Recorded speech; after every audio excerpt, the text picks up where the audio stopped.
is unlimited information, verified information, your content, right? Favorite content and programming details, always available. And that's our CNC3 mobile app. I implore you to get it today. And what about the foundation product, the shoulders that we stand on for the last 108 years? Consistent, on point, and keeping the nation in the loop. We're talking about the Trinidad and Tobago Guardian, and you can get your subscription to enjoy the Guardian on your desktop, tablet, or mobile today when you visit guardian.co.tt. Let's step into our food for thought, words to inspire on this Monday morning. Do not dwell in the past. Do not dream of the future. Concentrate the mind on the present moment. So again, don't dwell in the past. Do not dream of the future. Concentrate the mind, at least, on the present moment. Interesting one. Interesting one. Words and food for thought on this Monday. Let's hear what's happening with Sagoni. I believe we have our farmers. She normally on a Monday will do the farmers report. So Sagoni, good morning to you, and feed us, please, the information on this Monday, start of the week.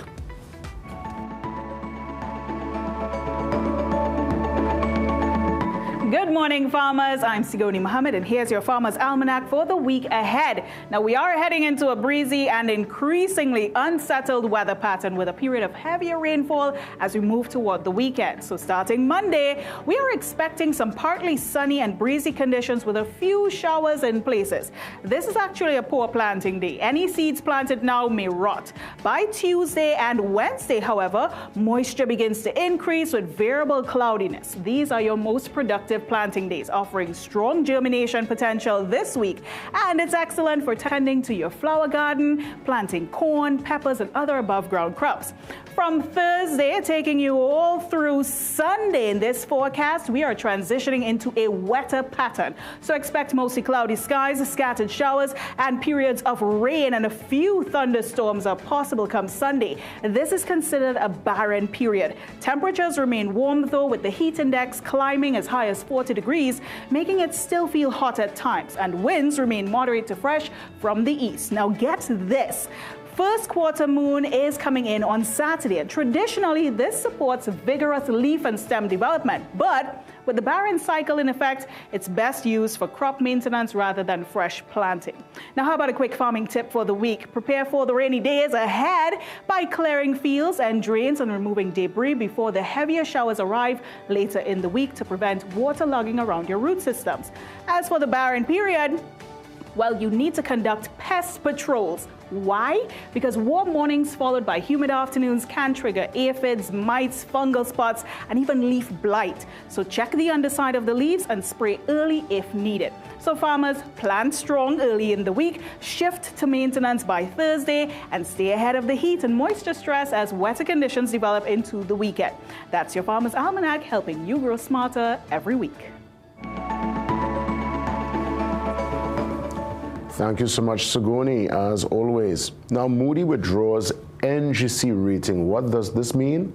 Well, Mariano Brown, economist, he will step in to explain, and he's up next, right here on the Morning Brew.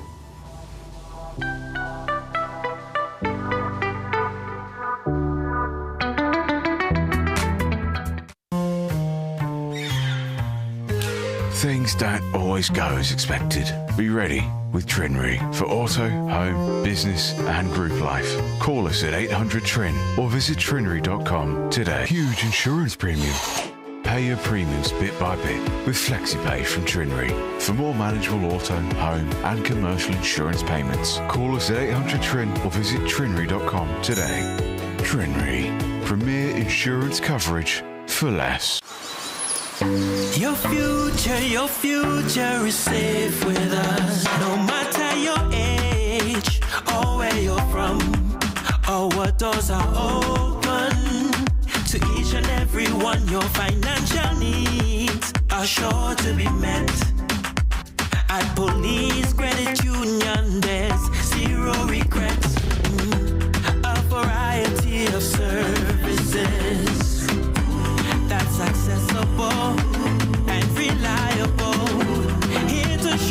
just what service is. Helping where we can, but with a smile. So grow with us today. We can do this together. We can secure the future. We can secure the future. Police Credit Union. Your future is safe with us. What if we each took one small action today that could have big impact tomorrow? What if one family took a stance to reduce waste in our landfills? What if one school made a choice that can lead to a greener Trinidad and Tobago? When you recycle glass, you create jobs, reduce waste, save resources, and help preserve our environment. Glass bottles and jars are 100% recyclable and can be reused indefinitely. Recycle your glass and join the Glass Loop movement today. Discover your favorite treat with Casey Candy Gummies. Sweet or sour, dive into a wave of fun shapes and flavors. Our halal gummies are made with fruit juices and every bite is packed with fun, chewiness and pure deliciousness. Perfect for an everyday snack, birthday parties or lunch boxes. Make your snack time irresistible and enjoy your day with Casey Gummies.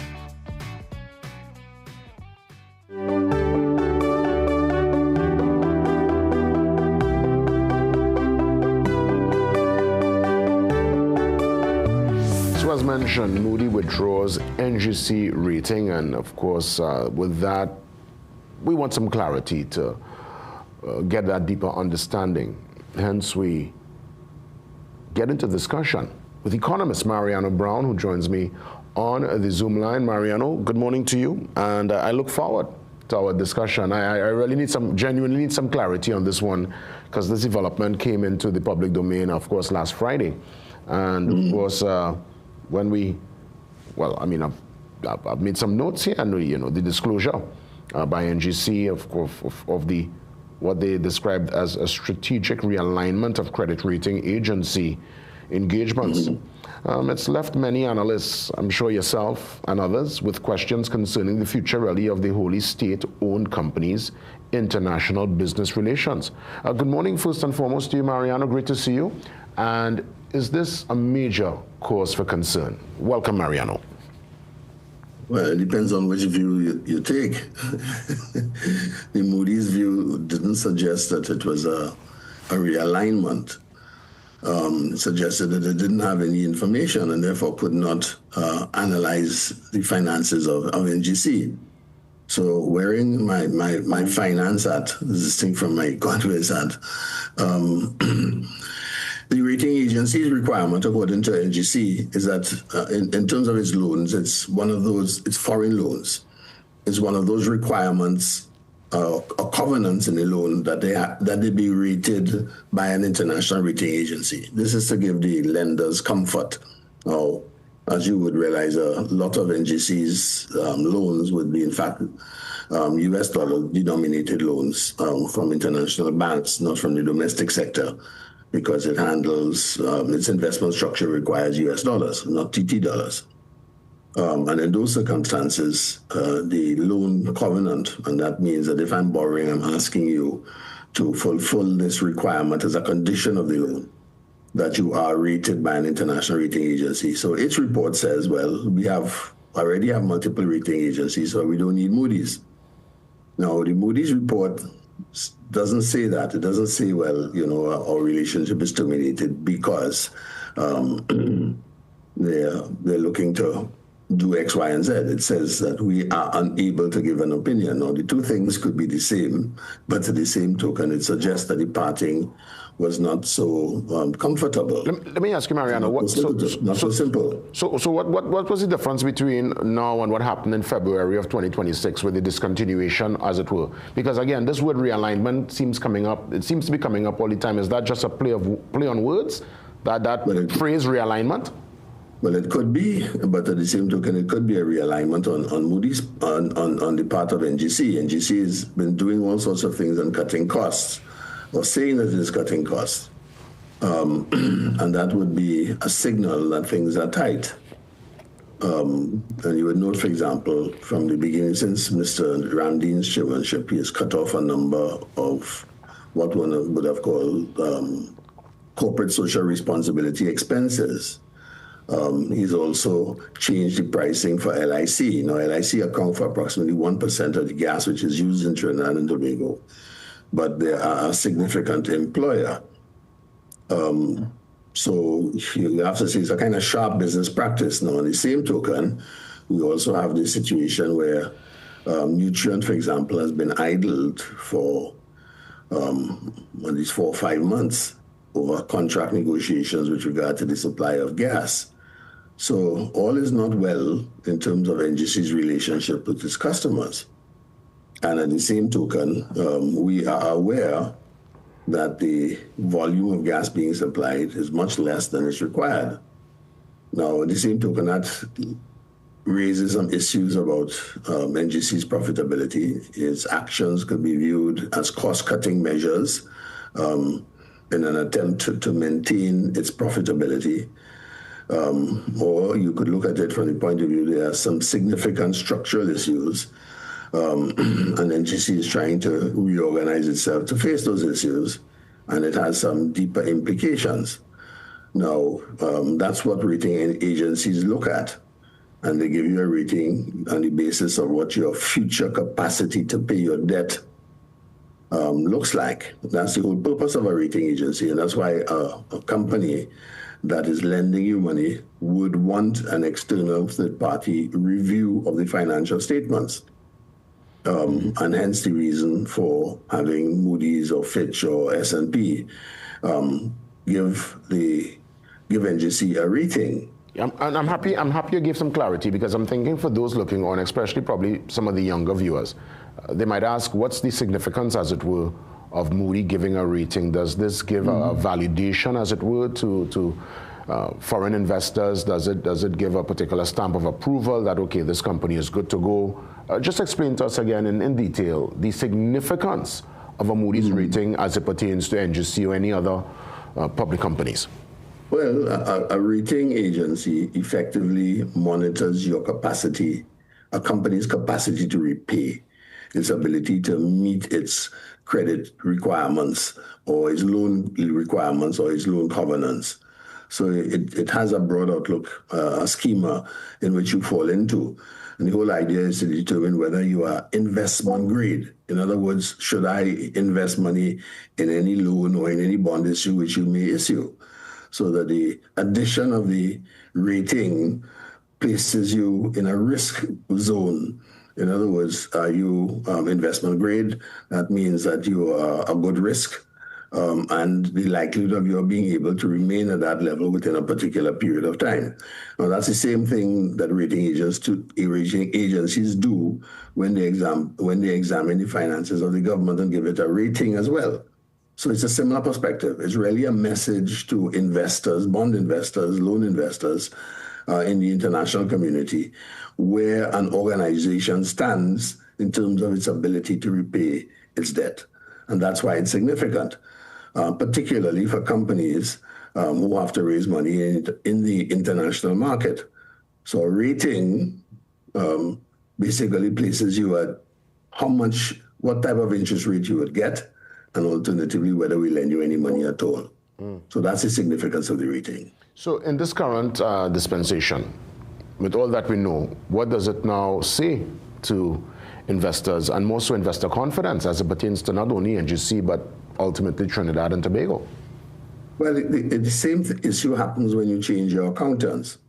Now, invariably, under some of the new rules that have been in existence for the last 20 years, you are expected to rotate your accountants so that you don't become too friendly, and they don't take they need to take what is called an impartial, hands-off, third-party arm's-length approach to how they evaluate and audit your company, and to ensure that you rotate your accountants from time to time. Same doesn't happen with regard to the rating agencies, because they only come in once in a very short period of time to do X, Y, and Z. So when you change your accountants are entitled to make a statement as to what are the reasons that you were replaced. Was it you were replaced because, for example, you had an argument over the quality of the financial statements, or that there was just a difference in the business arrangements? Now, the same here is the same position here. It's just that the two comments by the two entities are not exactly equal. So it does raise an issue. Now, the only thing we can do is to wait until the financial statements are released. And if there's another international agency, what do their ratings look like? I think that's what we have to do. And there's sometimes differences in ratings. So, for example, Moody's and Trinidad, Moody's, Fitch, and S&P rate Trinidad and Tobago. But Moody's has a lower rating on Trinidad than S&P does, right? So there are sometimes there are differences in views. But in that case, for example, the Trinidad and Tobago government hasn't stopped any of the rating agencies. It has 3 rating agencies now. If all 3 rating agencies tell you the same thing, and in other words, but the direction of the rating is what is important. Is it going up? Is it going down? Is it getting better or is it worsening? Yeah. So there's capacity for looking at it in terms of balance on what one rating agency says was against what the other one says. In this particular instance, well, we don't know yet. We'll have to look and see when the financial statements come out and what the rating agency says when it does a rating of an evaluation of NGC. Well, Mariano, we'll come back to this. I just want to ask and pick your brain as it pertains to our current economic circumstance and even what we are seeing in the U.S. I just came back last evening. I had an engagement to attend last Thursday, and I'm seeing where the gallon is about $3 to about $4 for gas, $5 for diesel. I was taken aback.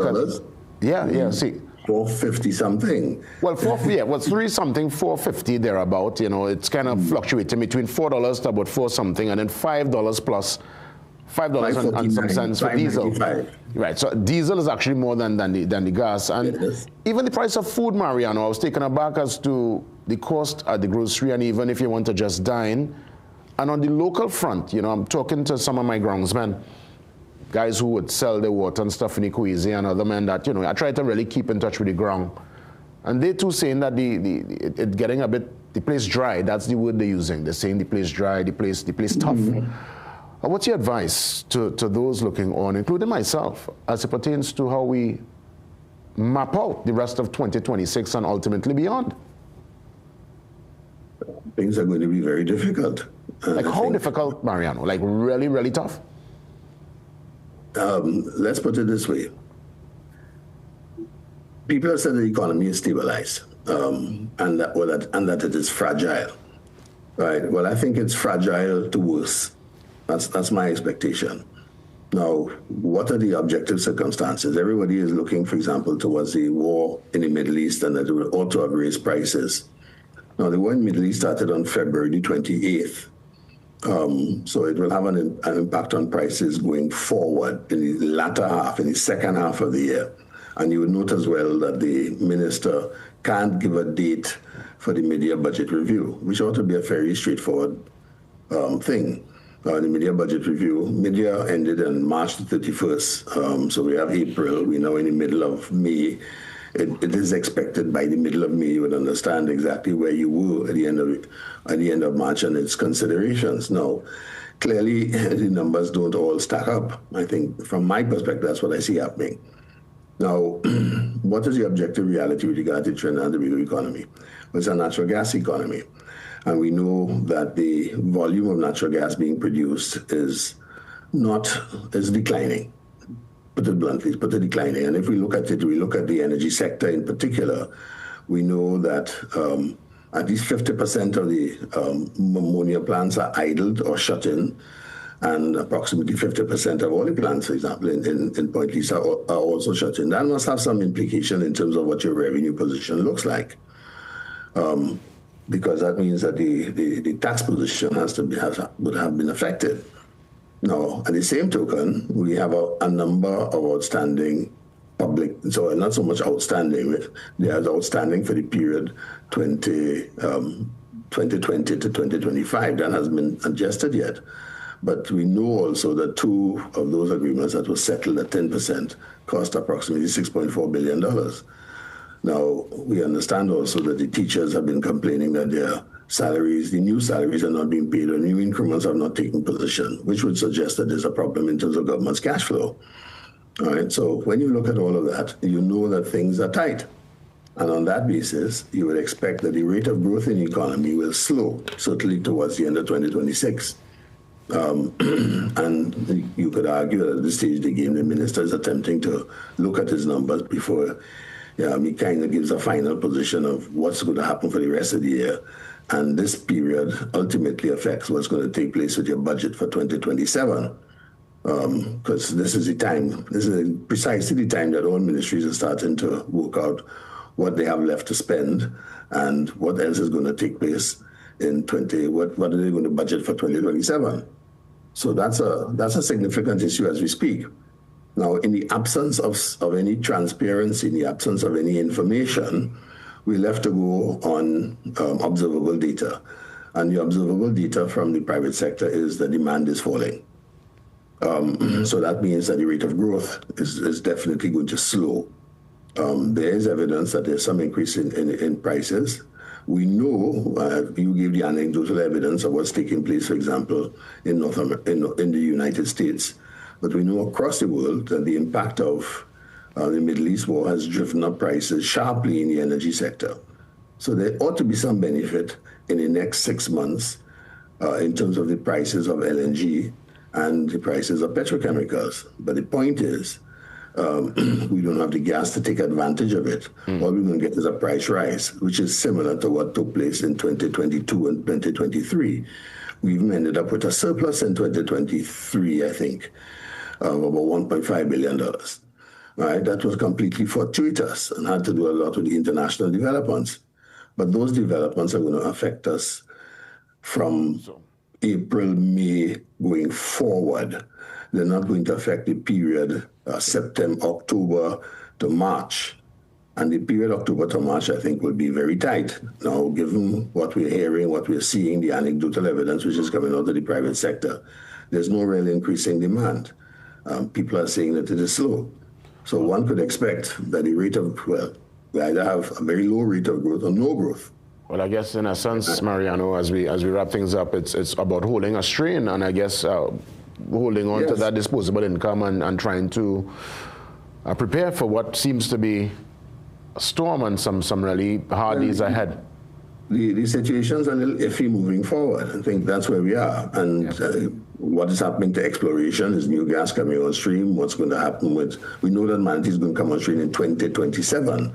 So between now and 2027, you can say things are likely to be very slow. Yeah. Well, Mariano, as always, a sincere thanks for the perspective, for really giving us a deep understanding as it pertains to the Moody situation with NGC. And let's keep in touch. We'll, I'm sure, touch base sometime soon. All the best, Mariano. Thank you. Have a good day. Yeah, you're most welcome. Mariano Brown, economist, giving some perspective on this Monday morning. We take the pause and we come back. Remember, your opinion on the matter is also very important. That's why we get into the open forum. Your phone calls live after 7.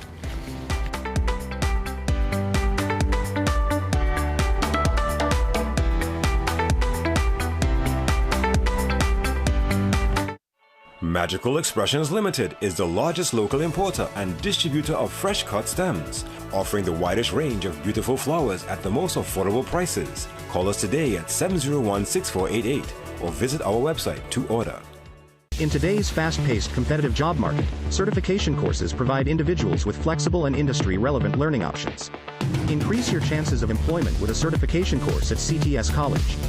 We have over 50 courses in business, IT, do-it-yourself or professional development to choose from, all developed by industry experts. Courses start as low as $200 and can be completed in as little as 1 day, allowing you to acquire the relevant skills you need quickly and affordably. Contact CTS College today to sign up. Love Mom with a gift from PRW Enterprises. Huge sale on smart TVs as low as $1,150. Give Mom an HP laptop for $3,000. Samsung A9 tablet, $1,199. Robot vacuum only $1,299. Bluetooth party speaker $2,500. MSI 21.5-inch monitor only $850. Call PRW today at 285-9779. Dry, irritated skin can make everyday life uncomfortable. For those with eczema, psoriasis, or sensitive, damaged skin, Manuka Derm is made with medical-grade Manuka honey, not regular honey, known for its soothing and healing properties. It helps calm, protect, and support skin recovery. Suitable for dry skin, skin tears, excoriations, and minor superficial wounds and burns. Manuka Derm, powered by Manuka honey. Available at pharmacies nationwide. This is more than just music. This is where you find the best of TNT. This is more than just a vibe. This is where Bollywood gets a twist.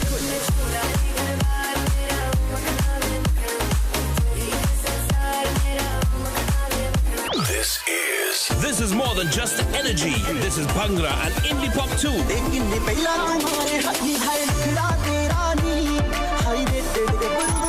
This is the mix. This is the life. Lock on or log on now. Sangeet 106.1 FM. This is authentic East Indian radio. This is us.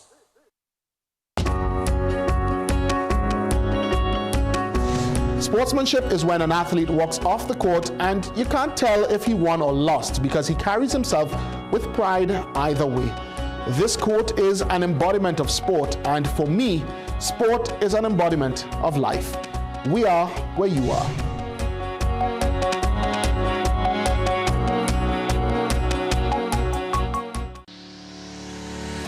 The fact that they ask the questions, those challenging questions that no other media house would ask. To, shed light on those things that are in the dark, those stories that no one else wants to cover. I grew up reading The Guardian, actually. It's a household name. About The Guardian, one thing that I like, the human interest stories have increased. See the investigative pieces on the human trafficking. I find that very interesting.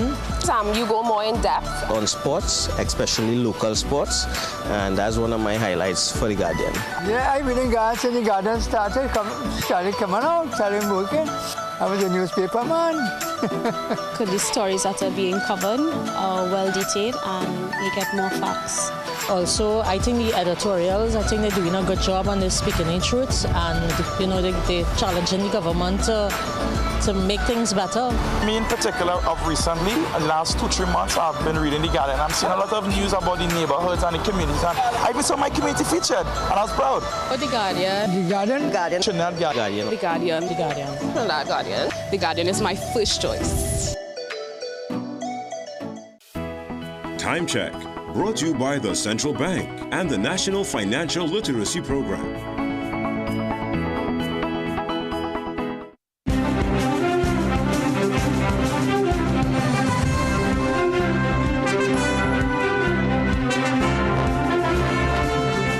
Good morning, I'm Bhavita Gopal-Chan with headline news on CNC3 and the TTPS Radio Network. It was a seafarad at Nelson Mandela Park on Sunday as supporters, party groups and officials of the People's National Movement gathered for the party's annual Sports and Family Day.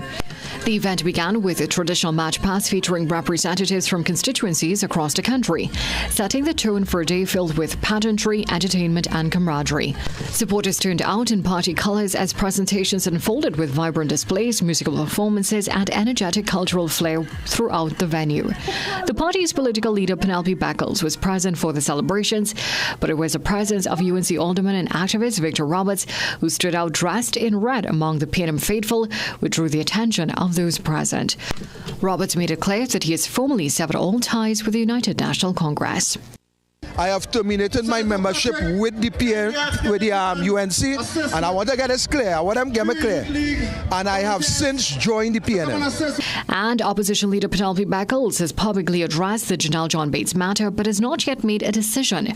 John Bates has come under scrutiny after reportedly assisting former Health Minister Terence D'Alsing with his statement ahead of appearing before a Public Administration and Appropriations Committee of Parliament.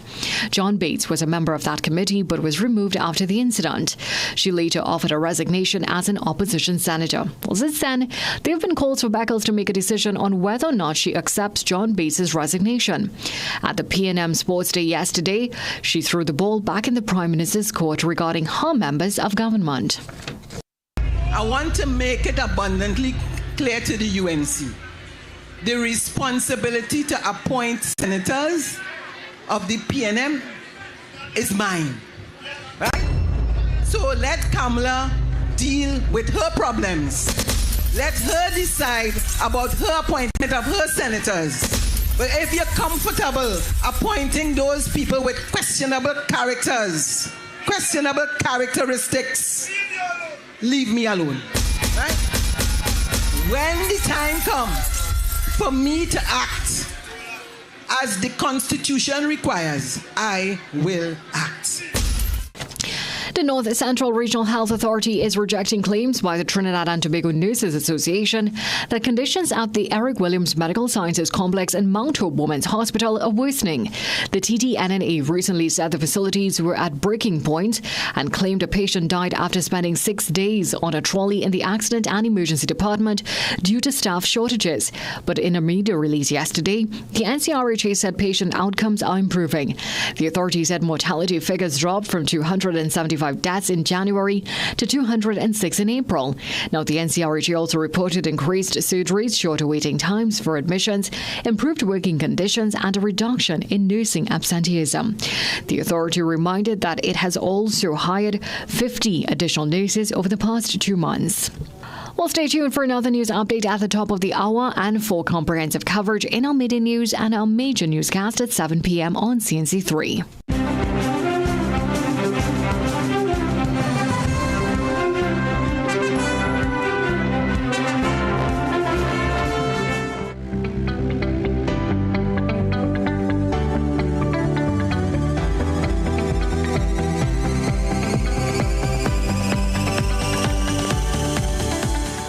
Welcome back. Let's get into the open forum, a chance to hear from you live, bring your perspective. I'm all ears and I'm ready to listen. Good morning. Good morning, welcome. Let's try again. 624-8721 and 627-8658. Open forum, a chance to share. Welcome. Hello, good morning, Jason. Yeah, hey, Shagonas, good morning. Morning, Jason. Are you hear me? Yeah, man, loud and clear, man. Morning, welcome. All right, Jason. Today is going to make it a week now that they haven't found this little toddler, and I hope that they could bring some sort of closure to this, right, and find the body. I am saying this, that that little boy not in no sea, he not in no water.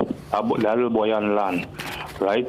And these two people, the mother and the stepfather, right, they know more about it than is being said. Understand what I'm saying? All these things relevant to the situation don't add up at all. It don't add up, Jason. You understand what I'm saying? Even if all you go in and collect money by some aunt, one person can go and collect the money, or even if two all you have to go, they can carry the child. Understand what I'm saying, man? Even if all you're dumb enough to leave the child at home, or you're living in cave out, or you just walk out just so, yeah, so all you don't have no door, even if all you have no front gate to the yard, all you have no door. Understand what I'm saying, Jason? So some closure will be brought to this week by the grace of God, and I hope those relevant and authority will hold those who are responsible accountable. Yeah, so I'm saying hold them accountable, because let me tell you something, Jason. Something take place with this little boy under the care and custody of these people. Yeah, so I'm saying, and I ain't saying that it was something intentional, right? And it is my vibes, is my gut feeling that they put the body somewhere. Right, so I hope that let me tell you something. I have some work going on in Tobago, and I tell them fellas and them, right, to down the tools and go and help the hunter search and rescue team. You understand what I'm saying? To try and find this little fella. You understand? So I hope to God that they help that some kind of closure be brought to this, right?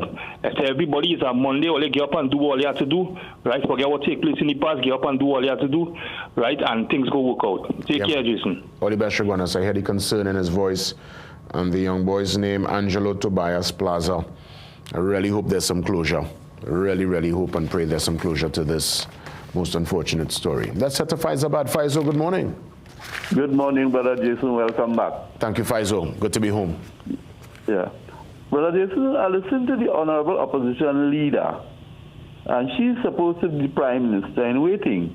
It has been a month, almost a month since this fiasco with John Bates and Faris Al-Rawi and company. It tells me that she's very indecisive. And after listening to her yesterday, I mean, Jason, it left much to be desired of the she's not very forthright with the nation. Remember, you have people, both PNM supporters and UNC supporters, looking on and trying to find out what is really happening with the opposition leader. She's not giving any sort of comfort to our society. And listen, all I can see is a weak leadership. That is all she is demonstrating. She doesn't have the ability to govern, even within the own ranks of her party. You know, I wish she could get her act together and let Trinidad and Tobago move on, my brother, because we're in a very, very bad place politically, economically, and otherwise. I want to urge the Prime Minister of Trinidad and Tobago that she should make some very serious attempt to rectify that situation with CPEP. We have been dwelling on that for too long while people are suffering without jobs. They need to do something about that, Jesus. Well, have a nice day, my brother. All the best, Faisal. You know, I sit on my seat here and I'm very fair. And I have to say that I actually agree that I believe a decision should be made by the opposition leader. There should be some clarity. I mean, the senator would have already put forward her resignation, as it were, and why are we still calling the senator's name? I mean, she wants to, I'm sure, just move on, live her life, you know, continue her practice. It's going on too long. It's going on too long. And I think there should be some kind of clarity as it pertains to this particular issue, because you notice the media keep on pressing. Questions are being asked to Foster Cummings. First questions are being asked to every person going into that Senate, and everybody, well, you know, we'll stand by and let the leader make a decision. Well, let the decision be made. It's as simple as that. Let's head to, I believe Grandy is standing by. Good morning, Grandy. Yes, and so a pleasant good morning to you, JW. Welcome, welcome. Yes, I'm listening. CNC3, Trinidad and Tobago. Now, JW, we are wondering why we are in this economic crisis. Now, a few weeks ago, I listened to the NGC chairman, and he said that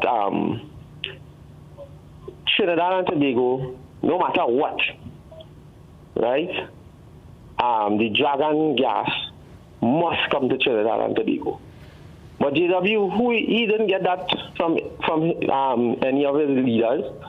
He didn't get that from the energy minister, because the energy minister said Trinidad and Tobago does not depend on Venezuela for natural gas, and suggested the possibility of constructing a pipeline from Guyana to Suriname to Trinidad and Tobago.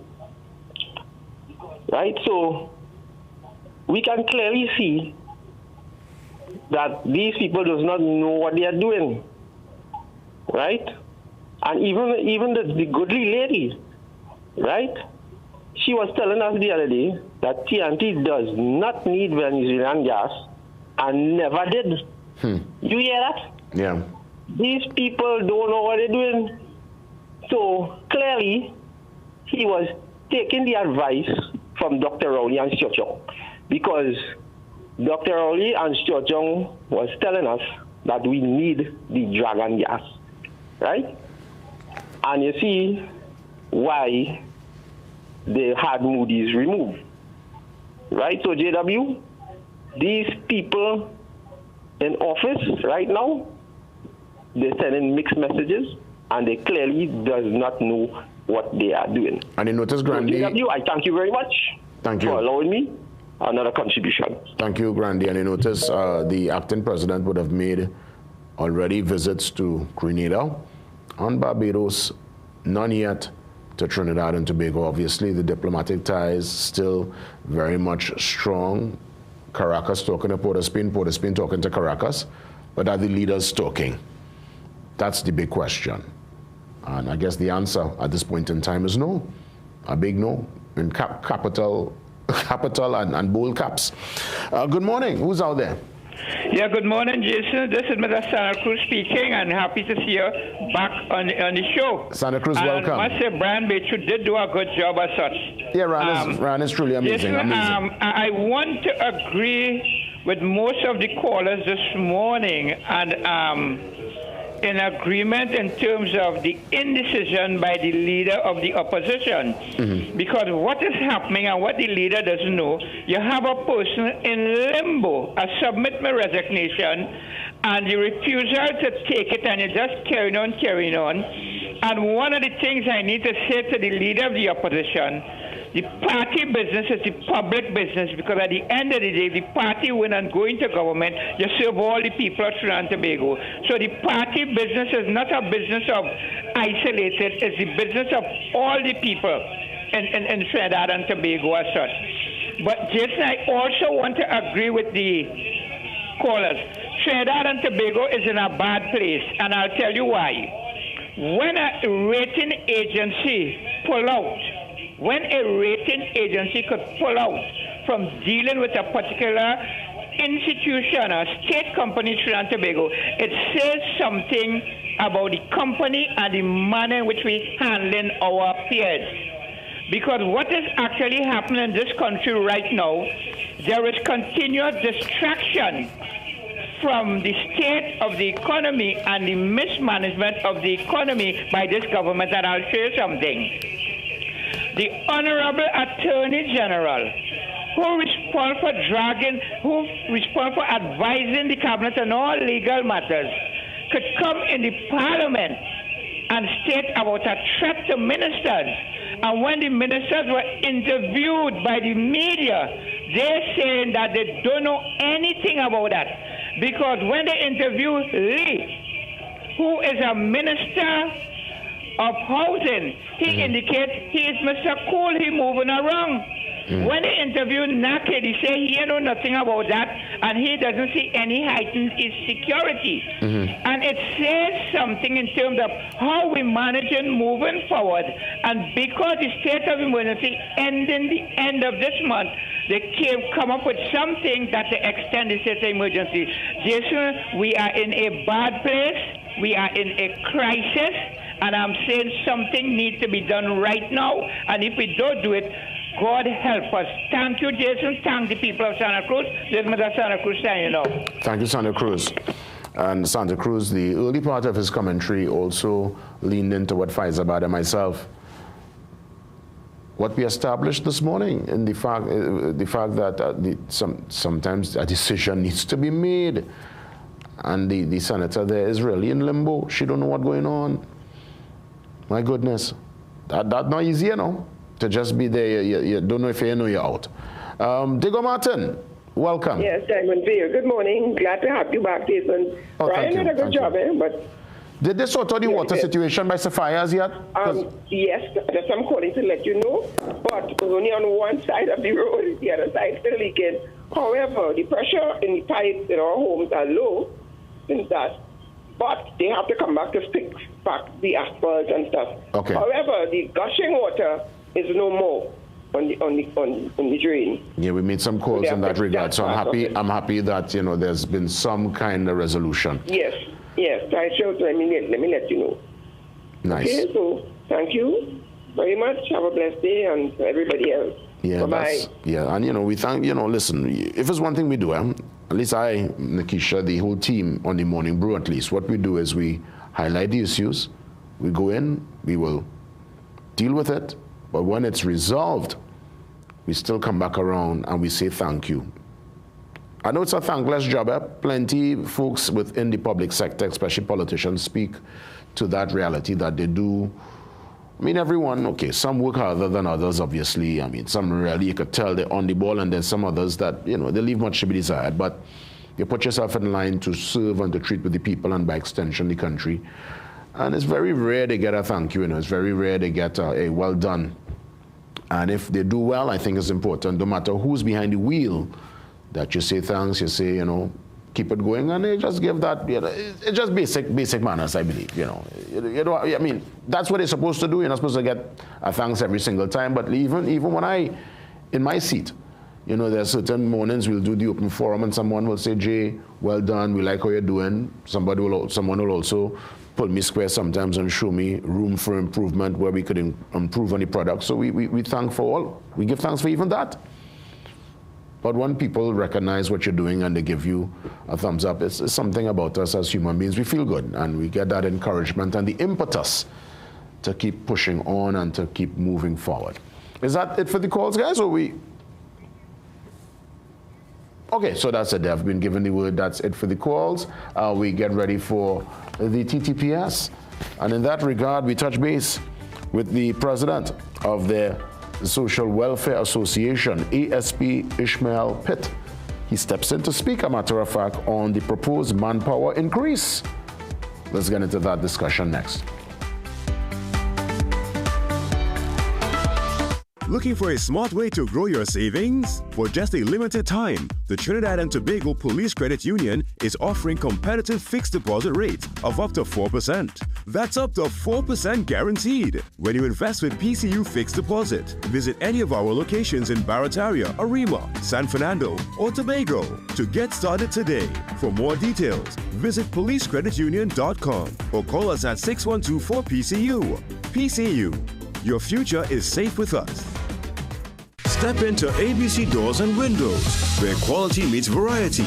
Discover premium wooden, steel panel, fiberglass, and steel security doors alongside aluminum, UPVC, and steel windows designed for strength and durability. At ABC, we're always a better choice, delivering products built to last and service you can rely on. Visit our showroom at 1 Chanka Trace, El Socorro South, or call 638-7184 to make your dream home a reality. Introducing Advancis Energy Vitamins. Advancis Energy Vitamins is designed to give you the extra push you need to power through your day. It's not just any multivitamin. Packed with more than 20 vitamins and minerals with added ginseng and reinforced prebiotics. A unique synergistic formula that you will find nowhere else. To help you experience more sustained energy, feel more alive and alert to keep you going strong all day long. See the difference now with Advancis Energy Vitamins. Available at leading pharmacies and Pennywise nationwide. Sportsmanship is when an athlete walks off the court and you can't tell if he won or lost because he carries himself with pride either way. This quote is an embodiment of sport, and for me, sport is an embodiment of life. We are where you are.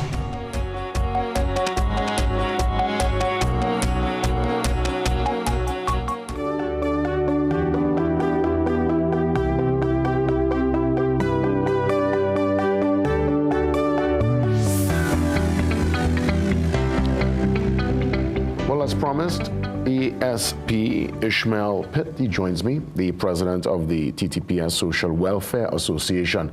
Great to see you, officer, and as always, thank you for the time. Yeah, good morning, Trinidad and Tobago. Good morning, JW. Always a pleasure. You know, we're hearing of this proposed increase in the manpower of the TTPS. We know it currently stands at around 7,800, and I would say 84 from recent utterances in the public space, and the proposal is in the next 5 years to up that to about 10,200. Now, many would have been coming out, including the former Commissioner of Police, to suggest this is not the way forward, suggesting that there should be a focus more on intelligence and the technology that's now is part of the best practice when it comes to policing globally. There's another side of that argument where citizens want to see police everywhere. You know, obviously, even if the officers are everywhere and there is that increase, there's a next side of that particular argument that are suggesting, well, listen, police just need to do their work because they are currently, as mentioned, 7,000 plus officers. And folks are just asking, listen, go out there and do your due diligence. Let's get some detection going and let's arrest those who are responsible for crime and criminality. What's the Welfare Association's position on this proposed increase? Well, firstly, we'll start by saying long overdue. Welcome the initiative. And we are saying this from the perspective of the feedback that we continue to get from the ground, and also the strain that a number of units have been placed on, considering the fact that we are not totally where we would want to be in terms of policing strength. So let's look at it from an internal perspective, and then we look at it from an external perspective. Internally, there has been increases in terms of different units within the organization. For example, we now have police officers within schools. We also have police officers at airports. We have an increase of police prosecutors considering a JIPA. Taking all that into consideration, if you are taking police officers from the same pool in order to populate these different units, then obviously someone will end up losing officers that they would have had before. That in itself places management under a tremendous amount of strain because it's like making bread out of stone. The demands for policing has increased. So let's look externally now. The demands for policing has increased. We have an increasing population, and that's a fact. If you want to consider illegal immigrants, legal immigrants, you want to consider the fact that there are communities that are popping up almost everywhere within Trinidad and Tobago, which is good.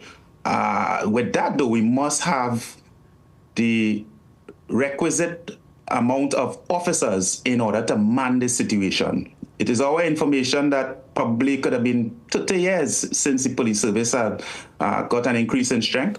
And you will, and any reasonable person will well imagine that within that period, there has been an increase in the population. Well, I mean, so from our perspective, welcome. Well, I mean, we have to consider also accountability and leadership. And I want to use an example. They just had the R&B brunch. I was not here to attend the said event, but we have seen concerts and, let's say, events over the years. And there's a massive deployment of police manpower, which to me is an overkill. The strength is clearly too much. It seems to be a money grab at times. And I try to wonder, all these officers here in a FET, countless, why don't we, you know, it clearly is taken away from the pool to actually go out there and do real police work? Because, and the argument is always that, you know, it's a deterrent, but really and truly, we are both traveling men. We have been to international affairs. Do you see that kind of police deployment in other jurisdictions where there are thousands gathered? The amount of police in the same space? I will say this firstly.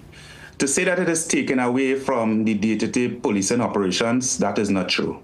Because police officers are called upon to perform extra duty, and it means now that we will be taking police officers who are not functioning at that point in time in order to treat to that particular event. Prevention is better than cure. And a lot of analysis goes into the deployment. In fact, it's a calculated approach. It's not just that a police officer could say, well, here what? We want 1,000 police officers for an event that would have 50 persons. No, it doesn't work like that. And at times it may appear as though it's an overkill. But that's looking at it from the naked eye without fully understanding the total responsibilities of the police officers there. So when you look at our use of force policy, the first part of that policy speaks to presence. And the presence in itself acts as a deterrent. And as I said before, prevention is better than cure. So, you know, it's a matter at times that the public wouldn't have the full understanding as to why things happen the way they happen. And, you know, we will continue to reach out and you know, enlighten persons as to why things are done in a particular way. Because if in converse, we don't have adequate staffing and something is to occur, then the public scrutiny will be brutal. What about, let's say, tightening some of the internal operations, strengthening, let's say, some of the weaknesses? Because I consider officers who, let's say, might be before an internal disciplinary body, treating with some kind of misappropriation, some kind of situation. And some of these cases with officers take years and they're being paid, they're home, they're suspended. So I'm thinking if there was to be a system where some who are off the particular line are able to get their, get their day, be heard, and if they're clear, they could come back into the fold to add to the existing manpower. Is that some kind of consideration, just tighten up on the systems that already exist? Well, I could tell you from an internal perspective, we would welcome officers having their day in court speedily. Justice delayed is justice denied. And you are correct. There are a lot of officers who can join the present force in terms of carrying out their duties as opposed to now being on suspension because of whatever they are facing before the court. The reality is the court is a separate body, and we don't have that type of prerogative to dictate to the court when a matter should be heard and when an officer's case should be pronounced upon. And it's for that reason we, just like the rest of the population, I must say, we wait until whenever these matters are determined. And yes, it places a strain on the manpower within the organization.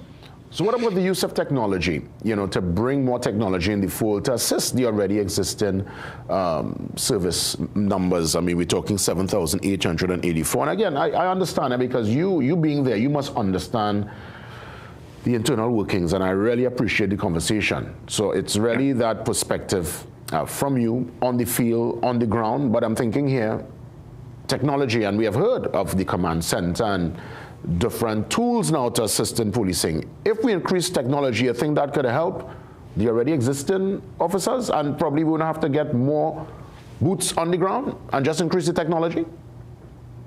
We often hear about technology, and technology is going to replace the workforce. And there are some jobs where persons are being told that probably in the next 5 or 6 years, they may not have a job because it's going to be replaced by technology. Fortunately or unfortunately, policing is not like that.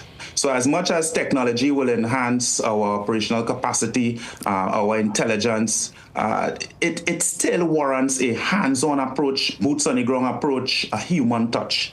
And it's for that reason that you have to look at quantity, quality, and technology. So the quality of police officers is of paramount importance. We want police officers who are able now to serve and serve professionally with dedication, devotion. The list goes on and on. We need technology because we must be able to step up with the times in terms of new things happening within our environment from a technological perspective. And let me hasten to mention the cybercrime unit, which was not there 30 years ago. And with that, you must also consider the population that you are policing and whether you have the appropriate amount of police officers physically to treat with that. And the reality is this sort of approach, this sort of analysis, this sort of undertaking did not occur for 30 years. Well, so I'm watching, and you're correct, because there's been some advancements in the last 3 decades. So if I was to do some maths here, from the 7,884 that currently exist, if indeed we move up to 10,200 in 5 years, that's a 2,316 increase in terms of manpower, in terms of women and men, from Trinidad and Tobago coming into the service. Many might argue an increase will mean more via the budget, more equipment, more tools to engage and to ensure that the officers are equipped, best practice equipped, fit for purpose equipment to go out there and treat with the public. But there is still this issue of crime and criminality, and the numbers seem to be, even though, yes, numbers are going down by a few, the perception of crime and that feeling that people have when they go out or when they're at home, that fear that people constantly live in, that still remains. How do we justify that increase? Because clearly, with more manpower, it's going to be more money, but we want to get a particular result. How do we balance that particular argument? I'm no doctor, but if I'm to use the human body as an example, they always say that your health is your wealth. Yes. And it goes to say that if you, in the first instance, you are proactive and you take care of issues that present themselves, that in the long run you may have to spend less. Policing is similar. Managing crime is similar. When you look at the cost of treating with crime and criminality from the perspective of having to treat with what has occurred, it is much more expensive as opposed to if you treat with prevention and avoiding things from happening in the first place. Companies will spend millions of dollars in order to treat with their security apparatus and that whole aspect of safety and security.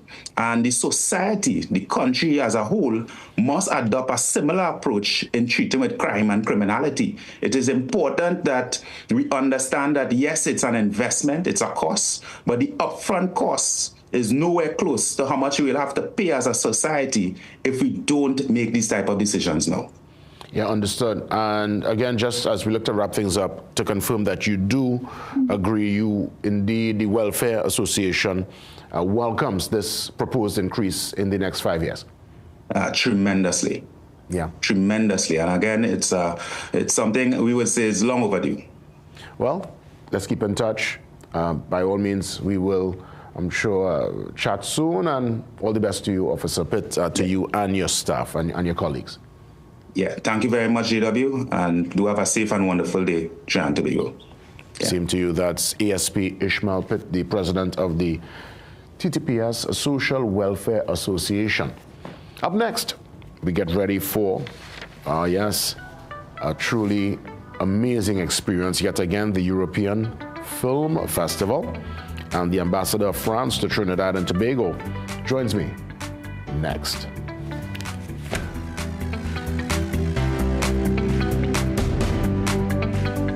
Heart disease is the #1 cause of death in Trinidad and Tobago, driven by 2 silent threats, diabetes and high cholesterol. But now there's a powerful ally, introducing Berberine Plus by Asia Nutrition, clinically proven to stabilize blood sugar and keep cholesterol levels in check. With 99.9% pure extract, you get superior absorption and real results. Available now at Pennywise and leading pharmacies nationwide. Berberine Plus, your heart deserves better.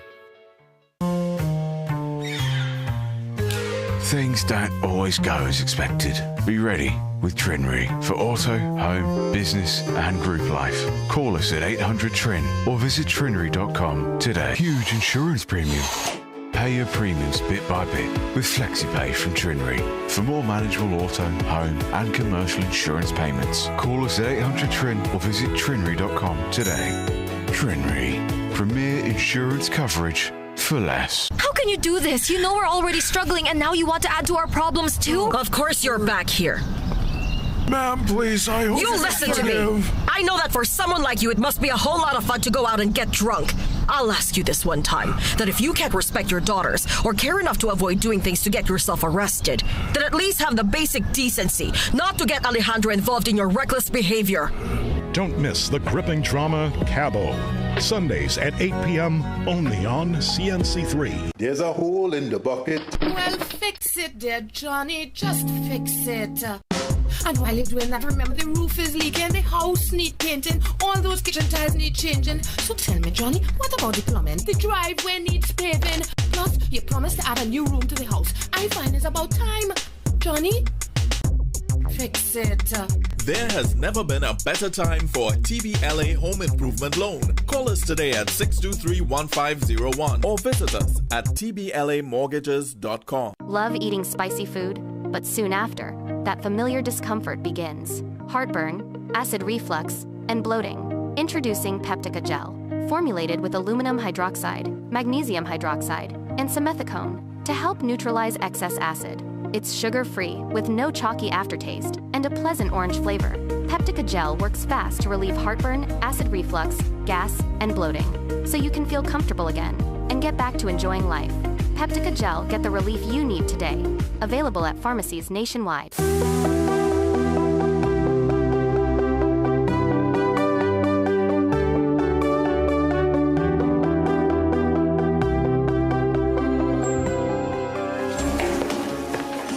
Du beurre, voyons, du beurre.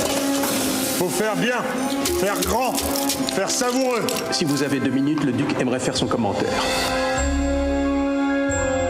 Manceron, vos cuissons étaient parfaites. Comment appelez-vous ces petits chaussons? Le délicieux. Truffes et pommes de terre, c'est bon pour les cochons. Il nous prend pour dégorer. Excusez-vous.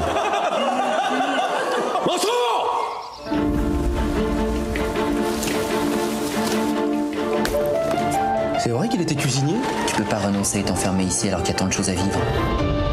Je m'appelle Louise, j'aimerais devenir votre apprenti. Tu es trop vieille pour faire un apprenti. J'ai perdu le goût de cuisiner. Apprenez-moi, et je suis sûre qu'il reviendra. C'est un bon coin que vous avez là. Si vous donnez un peu de mal, les diligences s'arrêteront ici avant la fin de l'automne. And indeed, we get some details concerning the European Film Festival. His Excellency Guillaume Père, Ambassador of France to Trinidad and Tobago, joins me. Your Excellency Père, welcome. Great to have you again. You were here in January, and you're back with us again. For also another cultural event. It was a classical music concert, and this time for cinema. Nice to be with you, Jason. Indeed, and I could tell you that this European Film Festival has been a mainstay for many years here in the region, and of course Trinidad and Tobago. I'm seeing it's happening at IMAX. What's on offer for 2026? Oh, it's a very nice programming this year. Yeah, it's the 30th time we do the film festival, so it's a long-lasting festival. This year we have 9 movies that are shown. A little bit more, actually. There are 9 movies in the evening, but there's also movies for schools. So a very wide program with films coming from many different countries. Tonight, this Monday, it's a Swedish film. Tomorrow, it will be the French film. But there's also films from Germany, Spain, and also we had this year a film from Turkey. Anyway, a very, very wide and diverse selection. What's the objective, Your Excellency? What's the aim, ultimately, of the European Film Festival? Well, you know, it's about sharing imaginations and imaginaries. Cinema is, I think, one of the most ultimate, cultural expression. And bringing films to Trinidad allows the audience to discover landscape, countries, people, imagination from a country. So it's an offer of what we are. What we dream about, and stories we want to share. And for the language students, I think it's also one that's right up their alley, where they could hear the language in real time. Of course, I know there are subtitles for those who can follow, but for those learning, let's say, French, well, they're learning German. It's happening there in real time. Yeah. Well, that can make a lot of audience. You know, there are close to 6,000 people in Trinidad and Tobago learning French. That's good. In secondary schools, at UE, at Alliance Française here in town. So all these students and those who already speak French, it's a good opportunity, yes, to listen to French. But the goal is not really linguistic. Huh? The goal is more... It's art. It's art and again, bringing what cinema brings. Stories, imagination, discovery. Yeah, the art of storytelling, and that's what I believe, it starts with the story. And I know so many, especially those into the that market into the foreign film. This is right up, this is in their vein. Where can one get the full schedule and they can see the full listing of movies on offer? Well, for example, on the site of Alliance Française, the website, there's the full schedule. We already screened a few movies last week. This week there's a movie every evening, and there will be some next week also. Again, a total of 9, as you said, in IMAX. So everybody's welcome. It's got a good opportunity to discover what we have to bring. And the French movie, of course, we talk about food. It's a movie about gastronomy, eating, cooking, which is very French, but also very Trini. I know the French are really big on food, and for all those who have been to France, I know that's a memory, and they always speak of the amazing cuisine and pastries and just the food on a whole. Let me ask you, Your Excellency, people looking on, they're excited, you have, as we say, you wet their palate, and they want to come take it in. Is there a cost attached? Well, no, I think it's open and free. Okay, fantastic. So it's possible just to go and watch the movie, yeah. Excellent, because people naturally will be like, hey, I wonder if there's a particular course, what's the price? So this is actually, and how is it that you're able to actually make this free to the public? I would imagine, because obviously resources must be in place to make sure that this happens. Each country who participates in this program brings one movie. So France brings one. And so we negotiate the rights. Excellent. The embassy, through Alliance Française, pays a little fee to make this movie available, so for one screening. And it's a common effort in which each country makes one movie available. The importance of this, as you said, 30 years and running. It started in 1996. It continues to be part of the fabric. Every year we look forward to this. What's been the feedback? You're here on the ground now in Trinidad and Tobago. What's been that one common thread you've heard concerning the European Film Festival from those who attend every single year? What did you look forward to the most? Why is this important? Why does it matter? Yeah, I'm a bit astonished and puzzled by the number of people who call me asking about the program, telling me, oh, it's now, we have to go. I think cinema is really a window to the world. It's a way of traveling, because this movie in France is a beautiful journey through the French countryside.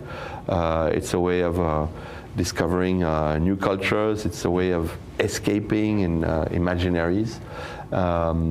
Sharing a lot of things. As I said, our movie is about a cook. Yeah, delicious.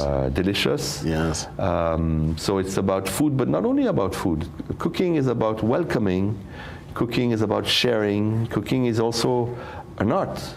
And it's all this, which is shown, respect for the products, doing the best possible to welcome people, to transform food in something, transform elements in great food. So it's about all this, and I think in a country like Trinidad and Tobago, where there's also, an attachment to eating good stuff, doubles, incredible doubles, for example, there will be interest for this kind of movie. Indeed, because listen, there are many who suggest that the heartbeat of the home is the kitchen. That's where the magic takes place. So many great conversations and memories are linked to food and preparing that food with loved ones. And in terms of delicious, we're looking at the trailer, it's on screen. This is set in France, 1789. So it's set way before your time, before my time. It's really a look into France, as it were, back in that particular time. Yeah, it's the moment of the French Revolution, which is a moment of switch between royalty, monarchy, and monarchy, and republicanism. Exactly, and the people. Yes. And this movie is also a political, approach to this, in which they show this cook who comes from the people, from the Republic, and who tries to make good food for the royalty and the monarchy, and he ends up finding out that the best food he does is for the people, not really for the masters. Yes. And those who enjoy it most are the people, because as you say, it's the heartbeat of a house, of a kitchen, but it's also, in a way, a heartbeat of the society. Yeah. You welcome people with food, you share a moment around food, you have beautiful discussions around food, and all this is shown in this movie. Now I'm watching the trailer, Your Excellency, and some of the shots there, the cinematography, the locations they would have used to shoot the film, you're getting a real look into France, the landscape, the buildings. Beautiful work of art. Look at that. I mean, obviously, this wasn't shot, folks, in 1789. It was done recently, but they were able to recreate that particular era and time. Again, speaks to the artistry, the eye of the director. This is tremendous. Have, a very, very strong film industry in France. We produce roughly 200 films every year, many of them very beautiful movies like this, some in costume and location. We have the chance to have a very good funding system of the cinema, which helps, producing these movies. And for those who are passionate and fond about cinema, they might know that is ongoing now the French festival called Festival de Cannes, the biggest film festival in the world, which happens in the city of Cannes, southern France, started last week, ends on Sunday, and it shows movies from all over the world, which are really great piece of art. Your Excellency, as we wrap things up, just a quick reminder, I know you mentioned it earlier, but for the students, when is their day to come and see Delicious? So for the students, there's a specific programming during the day. Again, it's on the website of Alliance Française. All the details, access and everything you will find on the website of the Alliance Française. I think some schools have been focused in particular. Each country, again, participating in this festival proposes a film for adults in the evening and a film for students during the day. Yeah. So it's a wide, program offered to Trinidad and Tobago during almost 2 weeks at IMAX, and the idea really is to show our countries, of course, but also to show what cinema as a piece of art and a piece of dialogue between countries can be. Again, the European Film Festival in IMAX as we speak. Ambassador of France to Trinidad and Tobago, giving all the intimate details, His Excellency Guillaume Père. Always a pleasure, Your Excellency. Thank you, sir. All the best. We take the pause. We come back to wrap things up, and we head to the Central Bank. This is a very important conversation ahead.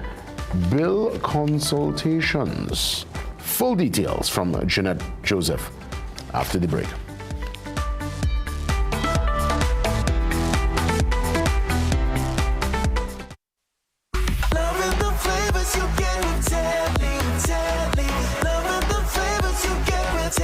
You just love a cup of Tetley tea right now. Dark, strong British blend to give you a good morning boost. Or Tetley decaf, all of the antioxidants, none of the caffeine. Losing weight or staying healthy your thing? Try Tetley green tea. Get the vitamins to boost your health with Tetley super teas. Or calm down with Tetley chamomile. Wouldn't you just love a cup of Tetley tea right now? Tetley, a tea for everyone. Love the flavors you get with Tetley, a tea for everyone. Tetley tea. Distributed by AMCO, a subsidiary of Ansa Macau.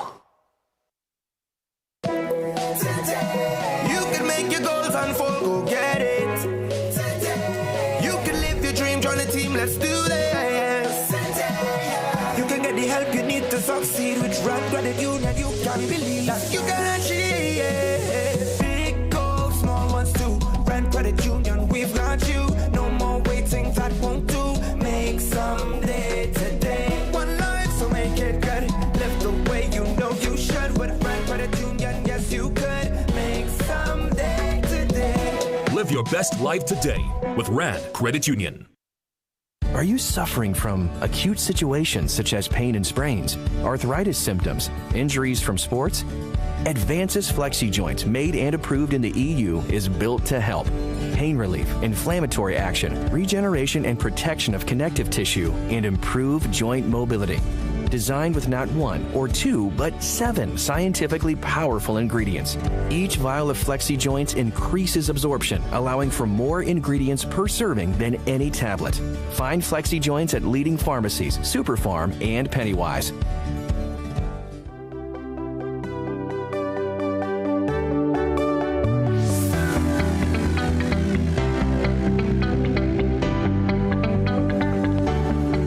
So I was looking at the rundown last evening, and when I saw this particular name, I smiled because obviously so much history, and I know she is so passionate about what she does there at the Central Bank, and it's important to get this dialogue going because that's what they're looking for, public consultations, to hear from you as it pertains to the draft payment systems and service bill consultation. We want to welcome Assistant Manager, Payments and Financial Markets Infrastructure, Jeanette Joseph. Great to have you. Great to see you. It's been a long time. Great to see you, Jason. And I really look forward to today's discussion. Why does this matter? Why now, and why is it important to hear from the public on this particular development? It's important to hear our public consultation, as currently we lag internationally with respect to the modernization of our payment systems and payments legislation. Some countries such as the EU, Singapore, Uganda, India, Pakistan, regionally, Jamaica, Guyana, and Barbados, they have updated their legislation to take into consideration the modernization of payment systems and the new technologies that are driving the innovation for payments, such as fast payment systems and cross-border systems. And, it's important for us to have an adequate regulatory framework so that, we can regulate and supervise our licensees that provide these services to us. So for those who want to participate and have their voice heard in person, give me the date, time, and where do they come to lend their voice to the discussion? Yes. So our first open public consultation will happen on Wednesday, 20th, at the Central Bank's conference facilities. That's literally this Wednesday. That's this Wednesday, right? We would like to hear from the public with respect to our payment systems and services bill and regulations. You can register to come to the public consultation and at our website, central-bank.org.tt. And you can also register via the social media handles to come and participate in the public consultation. So the reality, Jenna, this is happening. It's just you all want to hear from the public to really fine-tune and to tweak, I would imagine, what's taking place. Yes. We want to have a collaborative effort. We would like to dialogue with the public because payments touches all lives. Everybody makes a payment every day, and sometimes it could be a stressful matter because it depends on whether the payment is processed or if it is not processed. There's always some sort of investigation in terms of that. So we want persons to come to, share their views on our legislation to determine whether or not it's adequate for us to move forward to parliamentary process. Yeah, and this is so important. And, we're having, well, at least the discussion here in the Morning Brew so that you could be part of the bigger discussion. Central Bank opening their doors, as it were, to hear from the public on this most important matter. Are you surprised at times that there are still so many people who do not have their monies in the system, who are a bit nervous around the system? And I say this going back to the moment when they changed from the cotton to the polymer. The kind of monies people were coming with to the central bank to switch up, and I'm saying to myself, well, how come that kind of money not in the system? I mean, clearly it's on the mattress. There are people who do still up to this day don't have no bank card. Yeah. They just don't want to be part of a system. They rather, well, they say cash is king, and there are people who really, that's their mindset. And with this kind of laying out where folks can pay multiple ways, what do you say to that person who is a bit nervous when it comes to their money and the system? Right. So some of the benefits of the legislation, right, would be that we would now regulate persons that can provide payments faster. You may have more accessibility to your payments. There's a possibility that the cost of payments can be lowered. Also, payments should be safer in terms of, moving payments from one person to the other. So persons who may be, uncomfortable with using, let's say, the technology for payments, the central bank has a key role in ensuring that the persons who provide you with those services, that they are properly regulated, they're properly licensed, and of course we ensure that we use a risk-based approach to regulate, and we ensure that our market players manage their risks such as cybersecurity risk, AML CFT risk. So it's a risk-based approach that we're adopting, and so we are here. I mean, a lot of people may not know, but we are here to ensure that your payments infrastructure is well regulated. Of course, and insulated and safe and secure. These are key words when it comes to your money, to your spend, to making your payment. And I know that Central Bank, the good folks there, they're on top of things. So again, just a quick reminder as we wrap things up as to the days and why, again, it is important. I'm so happy that you're lending that, you're lending that opportunity to folks looking on to be part of the discussion. Because so many times, decisions are made and then people say, well, I didn't hear. You're hearing now that the Central Bank wants you to come in to lend your voice, because clearly the process is the consultation and then you are going to pilot this and send it to Parliament. Yes. So it could not be law. I mean, it sounds easier when you say it like that, but there's a process to get to there. I also want to mention that we also have public consultation in Tobago. When is Tobago? On the 26th of May at the Shore Park facilities. Both consultations start at 9:30 a.m. I also want to mention that our governor and deputy governor would be there on the 20th. And they would open with remarks, and I would do a presentation, a deep dive into the legislative framework, and thereafter there will be a question and answer session where persons can interrogate, they can make suggestions, they can, discuss with us any issues that they may have with respect to the legislation. You could recall the last time you all embarked on such a massive consultation? Actually, it's a long time ago. It's been a long time, eh? It's been a long time ago. Yeah. But this is critically important because when we look at the new technologies that are facing us, we talk about digital wallets, we talk about virtual assets, we talk about the use of AI and cloud, and we also talk about QR codes.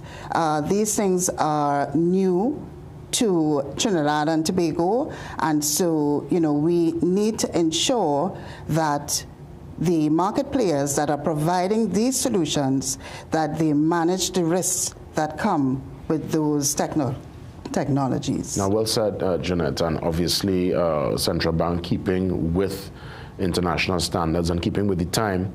And it's really for us as citizens to move with the set times and not be nervous. Yes. I've seen too many people. I mean, look at a simple thing as the self-checkout. I've seen people, they're watching the machine, they're not too sure. To me, it's easy. I think, beep, beep, beep, beep, and you go on your way. Yeah. And that's how it is overseas. But I think more and more, the generation to come, the existing generation too, we will get up to the time, but I know the generation to come for sure, they will be the real beneficiaries of this move in, I guess, the only direction. Are we moving forward? We can't go back. Can't go backwards. We need to move. Any closing remarks? Any seconds that remain? All I'd like to say is that, I hope that we get a good showing in terms of the public consultation. It's very important. It's affecting citizens, the lives of citizens, because everyone pays, everyone makes a payment daily, and you should have a say. Yeah, well said. Have a say, and have your say this Wednesday. And of course, for our friends in Tobago, you'll get all the details on the Central Bank's website. With that, we wrap things up. Great to be back on the seat. Again, a sincere thanks to Ryan for holding down most of last week. And God spare, I'm back for more tomorrow. Have a safe and a great day, TNT.